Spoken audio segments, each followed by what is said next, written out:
श्री स्वामी समर्थ. घरची सर्व पूजा वगैरे करून मी स्वामींच्या दर्शनासाठी गेलेली होती होळीच्या दिवशी. छान असं स्वामींचं दर्शन झालेलं आहे, तुम्ही पाहू शकता आणि तुम्ही पण दर्शन घ्या. तर चिंचवडमधलं स्वामींचं मंदिर आहे.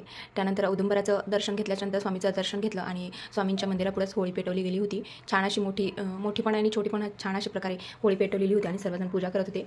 गौऱ्या लाकडं वगैरे सर्व एकत्र करून होळी पेटवलेली होती.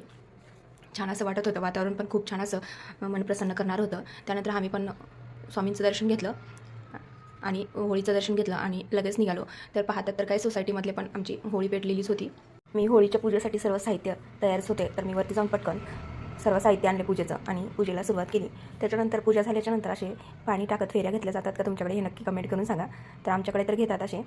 पूजा वगैरे करून सुख समृद्धी या अशी लाभो म्हणून मी प्रार्थना केली. त्यानंतर आजचा दिवस गेला. त्यानंतर दुसऱ्या दिवशी रंगपंचमीच्या दिवशी सोसायटीमध्ये असे छान प्रकारे लहान मुलं रंगपंचमी खेळत होते.